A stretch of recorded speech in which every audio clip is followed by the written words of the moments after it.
دوسرا آفتاب اقبال صاحب تو پاکستان تو رائے صاحب پاکستان کے حساس ادارے ایسے ہی بدنام ہوئے، اصل میں تو کوئی اور ریکارڈنگ کر رہا تھا. تو دوسرا آفتاب اقبال صاحب یہ بھی کہتے ہیں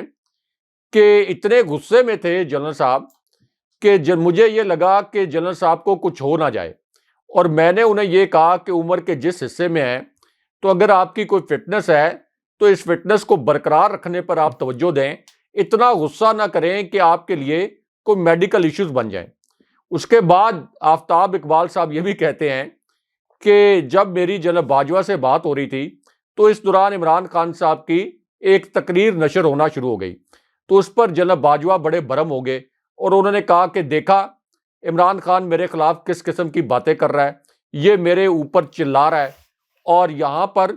تم جا کر بتا دو عمران خان کو کہ میں اب باز نہیں آؤں گا، مجھے نتائج کی پرواہ نہیں ہے، اور میں عمران خان کی یہ ویڈیوز لیک کروں گا. اس پر آفتاب اقبال صاحب کہتے ہیں کہ میں نے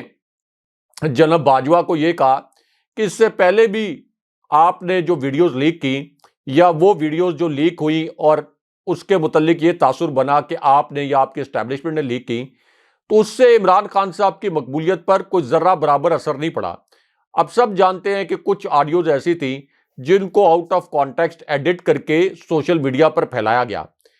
تو آفتاب اقبال کہتے ہیں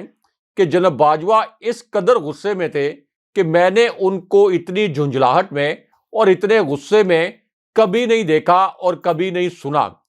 اب اس کے بعد آفتاب اقبال یہی جو جناب باجوہ کے پیغامات تھے یہ لے کر چلے گئے عمران خان صاحب کے پاس، اور خان صاحب کو بتایا کہ جناب باجوہ آپ کو دھمکیاں دے رہے ہیں کہ میرے پاس اپنے ہاتھ کی، خاص طور پر بار بار انہوں نے زور دیا کہ میرے اپنے ہاتھ کی ریکارڈنگز ہیں. یعنی انہوں نے یہ بھی بتایا سوری مریم نواز تو بیچاری، رائے صاحب سوری، مریم نواز بیچاری تو تھوڑی ایسے ہی بدنام ہے، زیادہ بدنام. ایک سیکنڈ میرے ذہن میں لفظ آ گیا. ہم تو یہ کہتے تھے کہ آپ نے سنا ہوگا نا کہ بھئی میں نے اپنے ہاتھ سے کھانا پکایا، یہاں پہ میں نے اپنے ہاتھ سے ویڈیو بنائی. اپنے ہاتھ سے جی، بقلم خود اپنے مبارک ہاتھوں سے جناب باجوہ صاحب نے عمران خان کی ویڈیوز ریکارڈ کر کے ایک بہت بڑا کارنامہ انجام دیا جو پاکستان کا اس سے پہلے کوئی آرمی چیف اس قسم کا کارنامہ انجام نہیں دے سکا، کیونکہ اسٹیبلشمنٹ جو ہے وہ سیاستدانوں کے فون تو بگ کرتی رہی ہے، لیکن ہم نے کبھی یہ نہیں سنا کہ کوئی آرمی چیف اپنے ہاتھ سے خود جا کر ڈیوائسز لگائے یا اپنے پاکٹ کے اندر کوئی کیمرہ لے جائے یا کوئی خفیہ ڈیوائس لے جائے اور اس طرح سے کسی سیاستدان کی ویڈیو ریکارڈ کرے. تو ہاشمی صاحب اب جس وقت آفتاب اقبال صاحب عمران خان صاحب کے پاس جاتے ہیں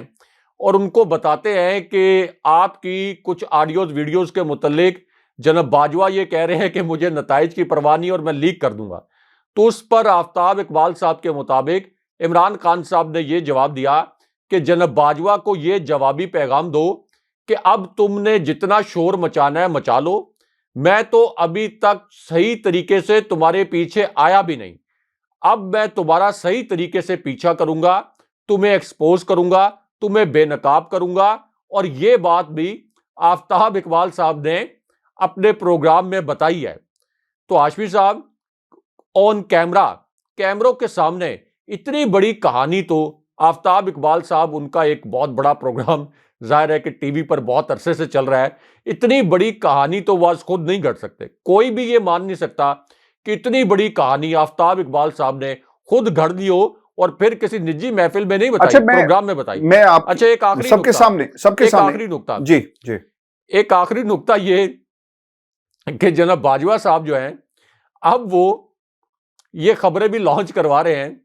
کہ جاوید چودھری صاحب نے اپنے کالم میں، جو کہ جناب باجوہ نے خود لکھوایا تھا، کہ اس میں جو مجھ سے بات منسوب کی گئی کہ عمران خان ملک کے لیے خطرہ ہیں یا معیشت کے لیے خطرہ ہیں، جس میں انہوں نے ڈائریکٹلی یہ اعتراف کر لیا تھا کہ اصل میں نے ہی رجیم چینج آپریشن کیا تھا. تو وہ یہ کہتے ہیں کہ میں اس بات کی تصحیح کرنے کے لیے جاوید چودھری صاحب کو فون کر رہا ہوں اور جاوید چودھری صاحب میرا فون نہیں اٹھا رہے. آپ اندازہ کر لیں ہاشمی صاحب، جاوید چودھری صاحب جناب باجوہ کا فون نہیں اٹھا رہے. اب سے 2 مہینے پہلے تک پاکستان میں 6 سال حکمرانی کی جناب باجوہ نے. جناب باجوہ جو کہتے تھے وہی ہوتا تھا. جناب باجوہ نے کہا حکومت گرانی ہے، حکومت گر گئی، لیکن آپ یہ دیکھ لیں کہ اب جناب باجوہ کا کوئی فون بھی نہیں اٹھا رہا، اور ادروائز جناب باجوہ اس قدر عوامی سطح پر غیر مقبول ہو چکے ہیں کہ ان کی کوئی نارمل سی بھی تصویر آ جائے نا، نارمل سی کسی جگہ پہ کھڑے ہیں، کوئی نارمل سی پاسپورٹ بنوانے کے لیے کوئی تصویر کھچا لیں نارمل سی بالکل سٹیچو بن کر بھی، تو تب بھی اس کے اوپر تنقید کا ایک طوفان جو ہے وہ کھڑا ہو جاتا ہے۔ تو ہاشمی صاحب ایک ٹرینڈ یہ بھی چل رہا ہے کہ مریم نواز تو اپنی ویڈیوز کے لیے کافی بدنام تھی، یعنی یہ کہا جاتا تھا کہ تاثر تھا کہ مریم نواز جو ہیں وہ ویڈیوز ریکارڈ کرواتی ہیں اور اپنے کارندوں کے ذریعے ویڈیوز ریکارڈ کرواتی ہیں۔ تو اب یہ کہا گیا ہے کہ ویڈیو والی ایک نئی سرکار آ گئی ہے جنہوں نے مریم نواز کے ریکارڈ توڑ دیے ہیں، اور مریم نواز بڑی جیلس بھی ہو رہی ہوں گی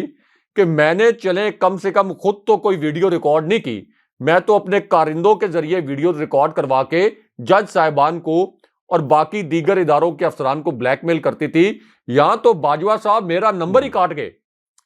تو مریم نواز تو بڑا جیلس فیل کر رہی ہوں گی، اسی وجہ سے اب ایک ویڈیو والی سرکار کے ہیش ٹیگ سے ٹویٹر پر ٹرینڈ بھی چل رہا ہے۔ اچھا، ایک سوال مریم پہ جانے سے پہلے، رائے صاحب وہ تمام آڈیوز جو عمران خان کی سائفر کے حوالے سے آئی یا باقی آئی،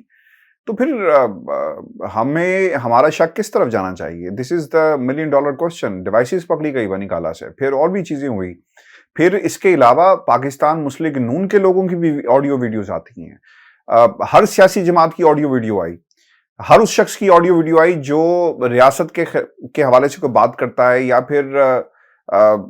حق کی بات کرتا ہے، ریاست کے خلاف نہیں، حق کی بات کرتا ہے، وہ کہتا ہے کہ الیکشن کراؤ، اس کو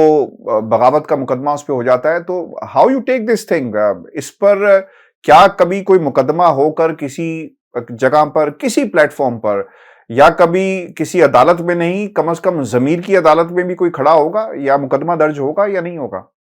ضمیر کی عدالت نے اور عوام کی عدالت نے تو فیصلہ سنا دیا ہاشمی صاحب، وہ تو فیصلہ سنا دیا، تاریخ نے فیصلہ سنا دیا جناب باجوہ کے متعلق۔ جناب باجوہ کے متعلق تاریخ نے جو فیصلہ سنایا، اسی فیصلے پر وہ اتنے زچ ہیں، جو انہوں نے آفتاب اقبال صاحب کے ساتھ باتیں کی ہیں وہ اسی وجہ سے کی ہیں کہ پورے پاکستان کے اندر کوئی ایک شخص بھی نہیں ہے جو کہ جناب باجوہ کو سپورٹ کرنے کے لیے تیار ہو، کوئی ایک شخص بھی ایسا نہیں ہے جو کہ جناب باجوہ پہ تنقید نہ کر رہا ہو، کوئی ایک شخص کسی پارٹی سے تعلق رکھنے والا، چاہے وہ جے یو آئی ہو، چاہے وہ پیپلز پارٹی ہو، چاہے نون لیگ ہو، چاہے پی ٹی آئی ہو۔ تو اس وجہ سے اب جناب باجوہ جو ہیں وہ اس قدر وہ آپ یہ کہہ لیں کہ بدمزہ ہوئے ہیں، اس قدر چڑچڑے ہوئے ہیں کہ اب وہ ہر روز کبھی ایک اینکر کو یہ کہتے ہیں کہ ذرائع سے پلیز میری یہ خبر لگا دیں، کبھی دوسرے اینکر کو کہتے ہیں کہ پلیز ذرائع سے میرا یہ کالم لکھ دیں، یعنی یہاں تک ان کو عمران خان صاحب نے پیچھے دھکیل دیا۔ اور اس کی وجہ یہ ہاشمی صاحب، پاکستان کی تاریخ میں پہلی مرتبہ یہ ہوا ہے کہ ایک آرمی چیف جو کہ آرمی چیف کے عہدے پر عمران خان صاحب کی حکومت گرنے کے بعد بھی 9 مہینے تک رہے، لیکن ان کی پوری کوشش کے باوجود ان کی جانب سے اور ان کی اسٹیبلشمنٹ کی جانب سے عمران خان صاحب کی پارٹی کو کچلنے کی پوری کوشش کے باوجود عمران خان صاحب نے تاریخ کو الٹا کر رکھ دیا، کیونکہ عوام ان کے ساتھ کھڑے ہو گئے تھے۔ اور جناب باجوہ کو اپنے ہی دور میں جب آرمی چیف کے طور پر ان کا دور ابھی جاری تھا تو ان کو شکست ہو گئی تھی جب عمران خان صاحب نے 2 ضمنی الیکشن بھی 2/3 اکثریت سے جیت لیے تھے۔ تو ضمیر کی عدالتوں نے اور جو تاریخ کی عدالتیں ہیں، جو عوامی عدالتیں ہیں، انہوں نے تو جناب باجوہ پر اپنا فیصلہ صادر کر دیا ہے۔ جن عدالتوں کی آپ بات کر رہے ہیں وہ عدالتیں ہاشمی صاحب کبھی بھی کسی بھی قسم کا فیصلہ جناب باجوہ کے متعلق یا اس قسم کے جو اس سے پہلے واقعات ہوئے ہیں یا جو مثالیں ہیں پاکستان کی تاریخ میں، تو ہماری عدالتوں کے اندر وہ پنجابی میں ایک لفظ استعمال کیا جاتا ہے کہ تپڑ نہیں ہے، ہماری عدالتوں کے اندر اس قسم کی جرت نہیں ہے۔ کمانڈر ان چیف صدر عارف الوی صاحب، ملاقات ہوئی ہے ان کی اسحاق ڈار صاحب کے ساتھ، اور اسحاق ڈار صاحب obviously بہت قریب ہیں نواز شریف صاحب کے، اور یہ جب بھی صدر عارف الوی صاحب کے پاس جاتے ہیں تو کچھ مانگنے کے لیے جاتے ہیں، نہیں تو صدر پاکستان تحریک انصاف کا ہو، اور وہاں پر کیا کام ہے اسحاق ڈار صاحب کا؟ پہنچے ہیں مطالبات رکھے، درخواست کی. اگر آپ نون لیگ سے آپ کا تعلق ہے تو آپ کہیں گے مطالبات تھے، اگر پی ٹی آئی سے ہیں تو آپ کہیں گے درخواست کی ہے. اب کہانی کیا ہے یہ ہم آپ سے سنیں گے، لیکن رائے صاحب جو چیز رپورٹ ہوئی ہے، ایک آرڈیننس لانے کا معاملہ ہے، منی بجٹ، اور جس پر صاف انکار کر دیا گیا. جمہوریت میں رائے صاحب اسی طرح ہوتا ہے، پارلیمنٹ اس لیے بنائی گئی کہ پاکستان کی عوام کے فیصلے وہاں پر ہو سکیں. جمہوریت ملک کے اندر اس لیے ہے کہ عوام جن لوگوں کو منتخب کر کے عوام میں پہنچاتی ہے ان کے فیصلے اس ہال میں ہو سکیں جہاں پر مینڈیٹ پاکستان کی عوام نے اپنے الیکٹڈ نمائندوں کو دیا. لیکن یہ آرڈیننس لا کر نہ صرف جمہوریت کی توہین کی جاتی ہے بلکہ مذاق اڑایا جاتا ہے. اب اس کا راستہ روکا ہے کمانڈر ان چیف صدر عارف علوی نے. راجہ صاحب کیا مطالبات تھے، اور کیا ایسی بھی کوئی خبر ہے کہ مساک معیشت، چونکہ جب آپ ریکویسٹ کریں گے تو اس کا مطلب تو انڈائریکٹ یہی ہے نا کہ جناب ہماری بات کو تسلیم کر لیں اور ہمارے ساتھ مساک معیشت کر لیں. جی رائے صاحب. حافظ صاحب نے 3 مرتبہ آپ نے اسحاق ڈار کے ساتھ صاحب کا لفظ بھی استعمال کیا، بڑی اچھی بات ہے. ویسے میں آپ کو ایک بریکنگ نیوز یہ بھی دے دوں. سارے جو لوگ سن رہے ہو گئے نا انہیں کہنا ہے کہ ہاں جی صاحب کیوں کہا آپ نے، واپس لے. بریکنگ نیوز صاحب کے لفظ سے جڑی بریکنگ نیوز دے دوں کہ مسلم لیگ نون کے اندر اس وقت جو شہباز شریف کا الگ سے کیمپ بنا ہوا ہے جس میں خواجہ آصف بھی ہیں،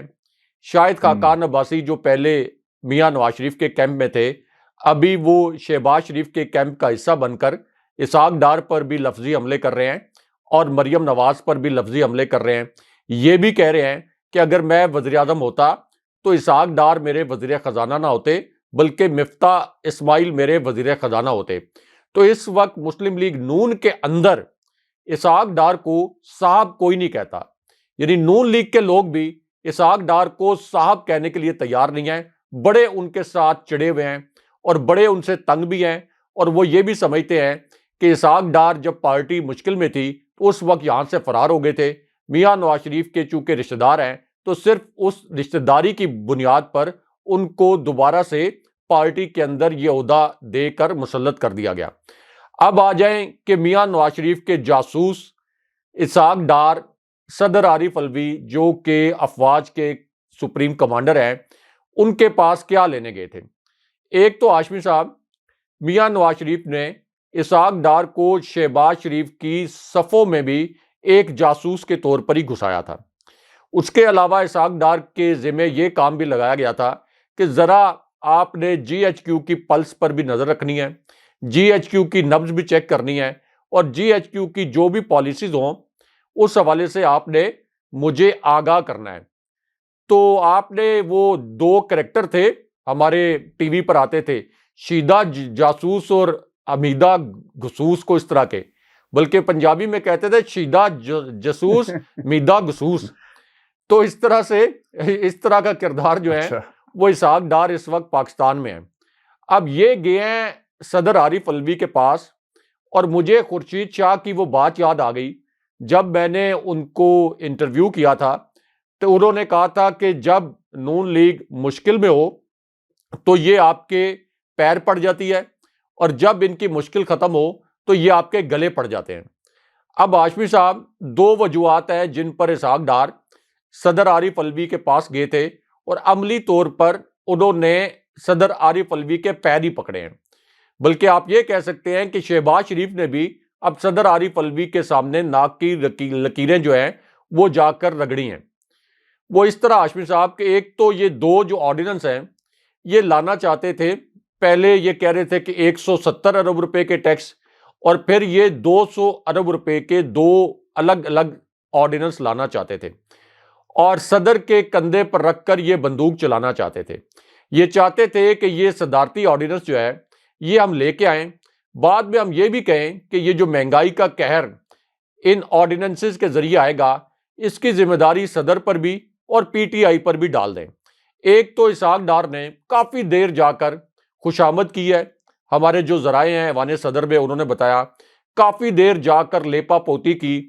صدر عارف علوی کی، اور ان سے یہ کہا کہ یہ آپ کا آئینی کردار ہے تو خدا را آپ اپنا آئینی کردار ادا کریں معیشت ڈوب رہی ہے تو آپ یہ آرڈیننس جاری کریں۔ اب ایک تو صدر عارف الوی نے ہمارے ذرائع کے مطابق ان کو یہ کہا کہ میں کسی صورت یہ جو عوام دشمن آپ آرڈیننس جاری کرنے کی بات کر رہے ہیں اور مجھ سے درخواستیں کر رہے ہیں، یہ میں کسی صورت جاری نہیں کروں گا، کیونکہ اس سے عوام پر براہ راست مہنگائی کا ایک نیا عذاب نازل ہو جائے گا۔ تو ایک تو صدر عارف الوی نے میاں نواز شریف کے جاسوس کو یہ انکار کر دیا۔ دوسرا ان کے پاس جانے کا مقصد یہ تھا کہ ایک تو ویسے صدر عارف الوی نے یہ بھی کہا ہے کہ آپ جائیں پارلیمنٹ میں جائیں اور وہاں سے بل پاس کروائیں، اس میں ظاہر ہے کہ تھوڑا سا ٹائم بھی لگ جائے گا، لیکن دوسرا جو جانے کا مقصد تھا وہ یہ تھا کہ جس طریقے سے الیکشن میں یہ تاخیر کر رہے ہیں، خاص طور پر پنجاب اسمبلی کے الیکشن میں اور کے پی اسمبلی کے الیکشن میں جس طرح یہ تاخیر کر رہے ہیں آن پرپز، کبھی یہ سیکیورٹی کا بہانہ بنا رہے ہیں، اب ایک نیا بہانہ انہوں نے مردم شماری کا بنایا ہے کہ مردم شماری کروائیں گے، اس کے اندر طویل تاخیر کروائیں گے، پھر مردم شماری کی بنیاد پر حلقہ بندیاں کروائیں گے، اس کے اوپر مزید تاخیر کروائیں گے اور غیر معینہ مدت تک التوا میں ڈال دیں گے الیکشن کو۔ تو اس پوری صورتحال میں صدر کے پاس یہ آئینی اختیار ہے، اور اب پاکستان کے تمام جو چوٹی کے قانونی ماہرین ہیں انہوں نے اپنی متفقہ رائے یہ دی ہے کہ صدر کے پاس یہ اختیار ہے کہ صوبائی اسمبلیوں کے الیکشن کی وہ تاریخ اناؤنس کر سکتے ہیں جب گورنرز اور الیکشن کمیشن تاریخ اناؤنس نہ کریں، 90 دن کے اندر الیکشن نہ کروائیں۔ اس کا مطلب یہ ہے کہ اگر صدر یہ تاریخ اناؤنس کر دیں تو پھر کوئی بھی جو عدالت ہے وہ صدر کے اس اقدام کو کالعدم نہیں کر سکے گی، صدر کا یہ جو اقدام ہے یہ سٹرائک ڈاؤن نہیں ہو سکے گا۔ تو اس وجہ سے صدر کے پاس گئے ہیں اسحاق ڈار اور ان سے یہ کہا کہ دیکھیں ہمارے پاس پیسے نہیں ہیں الیکشن کروانے کے لیے، دیکھیں سیکیورٹی کے حالات بھی بڑے مخدوش ہیں، اور خاص طور پر ہماری معیشت کی ایسی حالت ہے کہ الیکشن کے لیے جو فنڈز درکار ہیں وہ فنڈز ہم فراہم نہیں کر سکتے۔ تو اس لیے یعنی میسج انہوں نے یہ دیا کہ آپ ذرا پلیز ہاتھ ہولا ہی رکھیے گا، یہ نہ ہو کہ آپ اچانک جو ہے وہ کوئی الیکشن کی تاریخ کا اعلان کر دیں۔ حالانکہ صدر کے پاس یہ اختیار ہے، لیکن فی الحال وہ یہ اختیار جو ہے وہ استعمال نہیں کرنا چاہتے۔ اس کی وجہ یہ ہے کہ لاہور ہائی کورٹ سے ایک آرڈر آ چکا ہے کہ 90 دن میں آپ نے الیکشن کروانا ہے۔ تو پہلے تو پی ٹی آئی یہ دیکھنا چاہتی ہے کہ یہ کس حد تک جائیں گے لاہور ہائی کورٹ کے احکامات کی توہین کرتے ہوئے اور لاہور ہائی کورٹ پر کی توہین عدالت کرتے ہوئے۔ تو پی ٹی آئی خاموشی سے پہلے یہ دیکھنا چاہتی ہے کہ یہ کہاں تک جائیں گے، کس حد تک جائیں گے، اور اگر انہوں نے توہین عدالت کی، لاہور ہائی کورٹ کا حکم بھی نہ مانا، تو اب ہمارے ذرائع نے ہمیں یہ بتایا ہے کہ عمران خان صاحب نے جو اجلاس چیئر کیا ہے آج کے دن میں پی ٹی آئی کا، اس میں خان صاحب نے ایک تو صدر عارف الوی سے ان کا ٹیلی فونک رابطہ بھی ہوا، اس کے بعد انہوں نے صدر عارف الوی سے یہ بھی کہا ہے کہ اب آپ اپنے جو آئینی آپشنز ہیں وہ تیار کر لیں،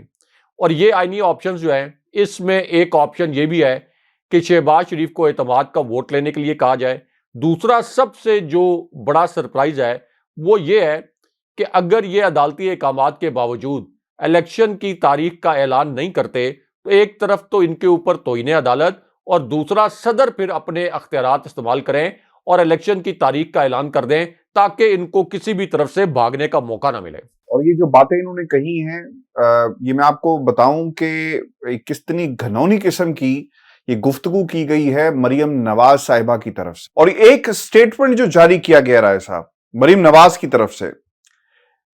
ایسا لگتا ہے کہ ایک محاذ رائی ہو رہی ہے۔ آپ نے خورشید شاہ کا حوالہ دیا کہ جب ان کے حق میں فیصلے نہیں آتے نا تو یہ پھر گریبان پکڑ لیتے ہیں، تو گریبان پکڑ لیا ہے، اور گریبان پکڑا ہوا ہے پاکستان کی عدالتوں کا، اور جس نے یہ پکڑا ہے وہ کوئی مرد نہیں بلکہ خاتون ہے، اور اس وقت سینئر وائس پریزیڈنٹ ہے ایک پاکستان کی سیاسی جماعت کی۔ وہ یہ کہتی ہیں کہ اسٹیبلشمنٹ نے ہاتھ کھینچا تو عدلیہ کے گھوڑے پر بیٹھ کر آنا چاہتے ہیں عمران خان صاحب۔ رائے صاحب میں چاہوں گا کہ روشنی ڈالیں اس بیان کے اوپر۔ ہمیں جج زیبا صاحبہ کی ہم بار بار مثالیں دیتے ہیں عمران خان کے حوالے سے، ایک دماد کا ذکر کیا گیا ہائی کورٹ کا، آپ کے سامنے ہے، پھر بینچ فکسر آپ کے سامنے ہے، پھر آپ نے اسلام آباد ہائی کورٹ کے چیف جسٹس جو موجودہ ہیں ان کے حوالے سے جو آڈیو باہر آئی، پھر فیصلہ بھی آ گیا، وہ بھی آپ کے سامنے ہے۔ اب گھوڑا کون بنے گا عدلیہ میں سے جس کے اوپر عمران خان صاحب جو ہیں وہ سوار ہو کر آنا چاہتے ہیں، مریم نواز کہہ رہی ہیں؟ ہاشمی صاحب، فواد چودھری نے الیکشن کمیشن کے متعلق ایک بے ضرر سا بیان دیا اور ان کو دہشت گردوں کی طرح گرفتار کر لیا گیا۔ یہ کہا گیا کہ الیکشن کمیشن ایک آئینی ادارہ ہے۔ اب مریم نواز پہلے تو لاہور ہائی کورٹ کے چیف جسٹس پر حملہ آور ہوئیں، ان کے متعلق یہ کہا کہ داماد ہائی کورٹ اور داماد کی وجہ سے لاہور ہائی کورٹ کے چیف جسٹس جو بھی فیصلے دیتے ہیں اپنے داماد کی سفارش پر دیتے ہیں۔ اور اب مریم نواز کی مخاطب جو تھے وہ چیف جسٹس آف پاکستان تھے، جسٹس بندیال صاحب، اور ان کے اوپر یہ دوسرا حملہ انہوں نے کیا ہے۔ اس سے پہلے انہوں نے جسٹس بندیال صاحب کو بینچ فکسر کہا تھا، یہ کہا تھا کہ آپ بینچ فکس کرتے ہیں۔ اور اب اس وقت سب کو پتہ ہے کہ سپریم کورٹ اور سپریم کورٹ کے جج صاحبان اور چیف جسٹس صاحب کی جانب سے تحریک انصاف کو کسی قسم کا کوئی ریلیف نہیں مل رہا۔ یعنی شکوہ شکایتیں تو تحریک انصاف کی ہونی چاہیے تھیں کہ انسانی حقوق کی بدترین خلاف ورزیاں ہوئیں، ان کے جو رہنما ہیں ان کو عام سے سیاسی بیانات پر گرفتار کیا گیا، تشدد کا نشانہ بنایا گیا، لیکن سپریم کورٹ نے کسی قسم کا نوٹس نہیں لیا۔ لیکن چلے اس وقت تو نوٹس نہیں لیا تھا، اب تو فواد چودھری کا جو سٹیٹمنٹ ہے کم سے کم اسی کو ایک میجرمنٹ راڈ بنا لیں۔ اور اب آپ یہ کہیں کہ فواد چودھری کو اگر الیکشن کمیشن کی نام نہاد توہین پر گرفتار کیا گیا تھا تو یہاں پر تو وہ براہ راست پاکستان کی دو جو بڑی عدالتیں ہیں، یعنی ایک تو سب سے بڑی عدالت سپریم کورٹ اور پھر لاہور ہائی کورٹ، دونوں کے چیف جسٹس صاحبان پر کھل کر حملہ آور ہیں۔ اور ان کو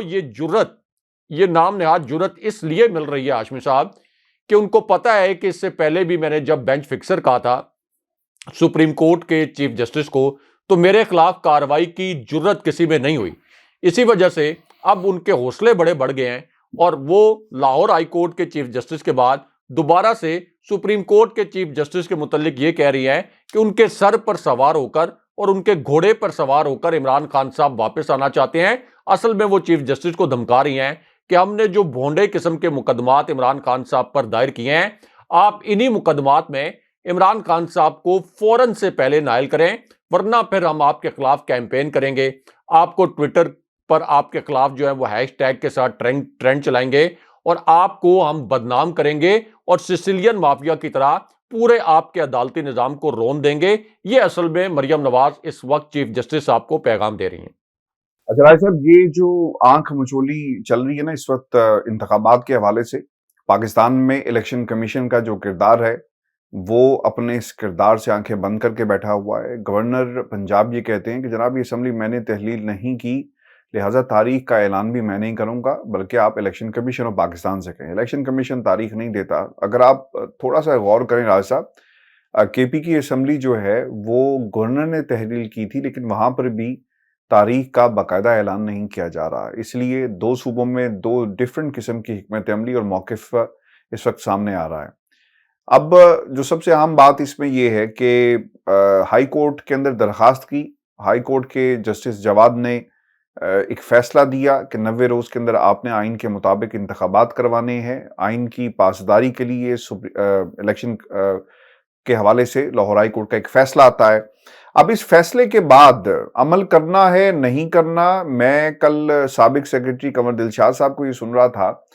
تو انہوں نے آئین کو بھی پیچھے کر دیا، ہائی کورٹ کے فیصلے کو بھی پیچھے کر دیا، اور انہوں نے پرسونیفائی کیا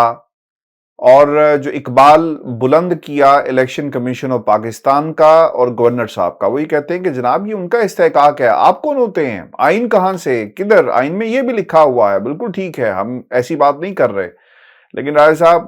اس ملک کے اندر الیکشن کمیشن اور گورنر جو ہیں پنجاب کے خاص طور پر ایک بہت بڑی طاقت بن کر سامنے آ چکے ہیں، اور عدالتیں بھی ان کے سامنے بے بس لگتی ہیں۔ میں نے یہ باتیں اس لیے کی ہیں کیونکہ گورنر نے کہہ دیا ہے کہ جناب ہم تو دوبارہ ہائی کورٹ جائیں گے، اور جو ڈویژنل بینچ ہے ڈی بی، اس کے سامنے ایک انٹرا کورٹ اپیل رکھی جائے گی، نظر ثانی کی درخواست رکھی جائے گی، اور ایک تو وہی جج صاحب ہوں گے اور غالباً ایک اور جج صاحب آئیں گے، اور پھر اس کے اوپر جو ہے سماعت ہوگی، فیصلہ لیا جائے گا۔ اور جو نقطہ اس پہ اٹھایا گیا ہے کہ جناب ہماری انگریزی کمزور ہے اور ہمیں سمجھ نہیں آ رہی کہ ہائی کورٹ کہنا کیا چاہ رہا ہے، لہٰذا اس فیصلے کی تشریح کر دی جائے۔ راج صاحب، فیصلے جمہوریت کے اندر آئین کی تشریح، یہ پاکستان شاید کانسٹیٹیوشن جو ہمارا ہے اتنا ایمبیگوس ہے، یا جان بوجھ کے نظریہ ضرورت کے تحت اس کی تشریح نکال لی جاتی ہے، بنا لی جاتی ہے، ابہام پیدا کیا جاتا ہے، جو کہ اس وقت کیا جا رہا ہے؟ دیکھیں ہاشمی صاحب، ایک تو عدالتوں کا کام ہی یہ ہوتا ہے کہ وہ آئین کی تشریح کریں۔ عدالتیں آئین بناتی نہیں ہیں، آئین کی تشریح کرتی ہیں۔ اب لاہور ہائی کورٹ نے آئین کی تشریح کرتے ہوئے یہ بتایا کہ اگر کوئی صوبائی اسمبلی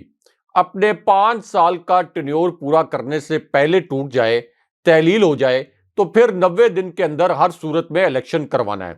اور الیکشن کمیشن پاکستان کے آئین کے اندر لکھا ہوا ہے کہ الیکشن کمیشن کو ہر صورت میں 90 دن کے اندر الیکشن کروانے کے لیے پوری طرح تیار رہنا چاہیے۔ کوئی عذر اس میں مانع عمل نہیں ہو سکتا، یعنی یہ نہیں ہو سکتا کہ الیکشن کمیشن کہے کہ ہماری حلقہ بندیاں جو ہیں وہ کمپلیٹ نہیں ہیں، الیکشن کمیشن یہ کہے کہ مردم شماری نہیں ہوئی۔ الیکشن کمیشن کو جنگ کے حالات میں بھی، قحط کے حالات میں، سیلاب کے حالات میں، قدرتی آفات کے حالات میں بھی، ہر طرح کے حالات میں الیکشن کمیشن کو الیکشن کروانے کے لیے تیار رہنا چاہیے۔ تو یہ جو ایک نقطہ ہے، اس کے اوپر لاہور ہائی کورٹ نے آئین کے مطابق یہ کہا کہ آپ نے 90 دن کے اندر الیکشن کروانا ہے۔ لیکن اب یہ 90 دن کے اندر الیکشن کیوں نہیں کروانا چاہتے؟ 90 دن چھوڑ کے یہ 180 دن میں بھی الیکشن نہیں کروانا چاہتے، کیونکہ ان کو پتہ یہ ہے کہ اصل میں اگر الیکشن ہوا تو عمران خان صاحب 2/3 بھی نہیں، 3/4 اکثریت سے پنجاب میں دوبارہ حکمران بن جائیں گے، کے پی میں بھی 3/4 اکثریت سے دوبارہ سے ان کا وزیر اعلیٰ آ جائے گا، اور پھر یہ جو دونوں اسمبلیز ہیں ان کا ٹینیور ہوگا 5 سال۔ یعنی یہ نہیں ہے کہ سپٹمبر اکتوبر میں جو قومی اسمبلی کے اگلے الیکشن ہوں گے یہ اسمبلیاں صرف اس وقت تک چلیں گی، بلکہ ان کی میعاد ہوگی 5 سال، اور پھر ان کے لیے بڑا مشکل ہو جائے گا کہ کے پی میں اور پنجاب میں جو قومی اسمبلی کے حلقے ہیں، یعنی ایک طرف تو صوبائی اسمبلی کے حلقے، لیکن کے پی اور پنجاب میں جو قومی اسمبلی کے حلقے ہیں ان کے اوپر دھاندلی کروانا ان کے لیے ایک تو یہ مشکل ہو جائے گا۔ دوسرا جو آپ نے کہا کہ گورنر پنجاب کی اور الیکشن کمیشن کے سیکرٹری اور الیکشن کمیشن کے جو ارکان ہیں ان کی جو ملاقات ہوئی ہے، ہاشمی صاحب یہ ہمارے ذرائع کا کہنا ہے کہ یہ تو اصل میں ایک فکس میچ کھیلا گیا۔ لاہور ہائی کورٹ کو وہاں پر جا کر ایک قانونی عذر پیش کرنا تھا کہ ہم نے ایک میٹنگ کی، میٹنگ میں ہم نے یہ ڈسکس کیا کہ لاہور ہائی کورٹ کے آرڈر پر کس طرح سے امپلیمنٹ کیا جائے، اور پھر ہمیں سمجھ نہیں آیا کہ لاہور ہائی کورٹ کے احکامات کیا ہیں، حالانکہ الیکشن کمیشن نے اتنے مہنگے مہنگے وکیل رکھے ہوئے ہیں۔ تو یہ اب انہوں نے جو میٹنگ کی ہے یہ خانہ پوری کے لیے کی ہے۔ پہلے سے انہوں نے مریم نواز کے ساتھ، شہباز شریف کے ساتھ مل کر الیکشن کمیشن نے یہ طے کیا ہوا تھا کہ ہم نے الیکشن نہیں کروانے جب تک مریم نواز اور شہباز شریف اور میاں نواز شریف کی جانب سے گو اہیڈ نہیں آئے گا۔ تو یہ ایک آپ یہ کہہ لیں کہ صرف عدالت کو دھوکہ دینے کے لیے، عدالت کی آنکھوں میں دھول جھونکنے کے لیے یہ ایک نام نہاد ملاقات ہوئی ہے، اور اصل میں انہوں نے یہ فیصلہ کر لیا ہے کہ ہم پر اگر توہین عدالت بھی لگتی ہے، اول تو ان کو پتہ ہے کہ پاکستان کے اندر کوئی عدالت ایسی ہے ہی نہیں جس میں یہ جرت ہو کہ وہ ان کے اوپر توہین عدالت لگائے، لیکن ان کا خیال یہ ہے کہ اگر چلے کسی ریئر کیس میں ہم پر توہین عدالت بھی لگتی ہے تو ہم اتنے بڑے سیسیلین مافیا ہیں، ہمارے متعلق تو سپریم کورٹ نے کہا تھا کہ ہم سیسیلین مافیا اور گاڈ فادر ہیں، تو ہم وہ توہین عدالت جو ہے اس کو بھی اڑا کے رکھ دیں گے، لیکن کسی بھی صورت الیکشن نہیں کروائیں گے، الیکشن سے ہم بھاگیں گے، الیکشن سے فرار ہوں گے، کیونکہ ان کو پتہ ہے کہ عمران خان صاحب جو ہیں وہ جو ظاہر ہے کہ سب جو سرویز آ رہے ہیں اس وقت انتخابی، اس میں یہ بات بڑے واضح انداز میں ہائی لائٹ کی جا رہی ہے کہ عمران خان صاحب 60% سے زیادہ نشستیں جو ہیں وہ بآسانی حاصل کر لیں گے اور یہ نشستیں ان کی 70 سے 75% تک بھی جا سکتے ہیں۔ بہت شکریہ صاحب، ویورز یہ آج کا ہمارا شو تھا، اپنے کمنٹس ضرور بھیجیے گا، چینل کو سبسکرائب کرنا مت بھولیں، اجازت دیجیے، اللہ نگہبان۔ اللہ نگہبان۔